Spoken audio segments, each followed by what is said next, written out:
శ్రీరామ్ భద్రాచలం శ్రీ సీతారామచంద్ర స్వామి వారి దేవస్థానంలో వైకుంఠ ఏకాదశి ప్రయుక్త అధ్యయనోత్సవాలు ఈ రోజు నుంచి ప్రారంభమయ్యాయి.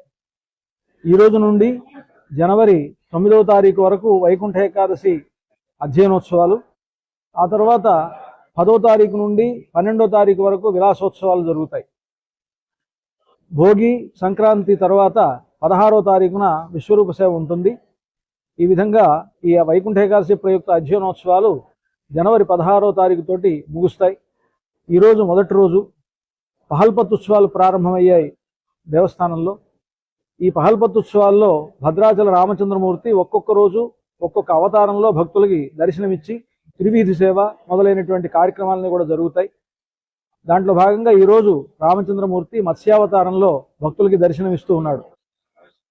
భగవంతుడు ధరించినటువంటి అవతారాల్లో మత్స్యావతారం మొట్టమొదటి అవతారంగా మనకు దశావతారాల్లో చెప్పడం ఉన్నది. బ్రహ్మదేవుణ్ణి తన నాభికమలం నుంచి సృష్టించిన తర్వాత బ్రహ్మదేవుడు సృష్టి కార్యక్రమాన్ని ప్రారంభించేటప్పుడు వేదములన్నీ కూడా తెలుసుకొని ఆయన తన కార్యక్రమాన్ని సృష్టి కార్యక్రమాన్ని మొదలుపెట్టాడు. సోమకాసురుడు అనేటువంటి రాక్షసుడు బ్రహ్మదేవుడి దగ్గర జ్ఞానరాశిగా ఉన్నటువంటి వేదములను అపహరించుకొని వెళ్ళిపోయాడు.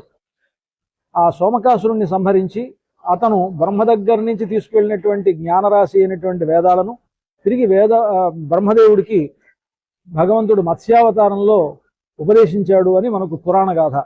అందుకని మత్స్యావతార ధారి అయినటువంటి భగవంతుడు బ్రహ్మదేవుడికి వేదాలను ఉపదేశించాడు గనక ఆయన జ్ఞానమూర్తిగా భావిస్తారు. జ్ఞానము సంపదలు కావాలనుకునేటువంటి వారు మత్స్యావతారాన్ని ఉపాసిస్తే తద్వారా వాళ్ళకు అటువంటి ఆ జ్ఞానము సంపద ఇవన్నీ కూడా కలుగుతాయని మనకు పురాణములు తెలుపుతూ ఉన్నాయి.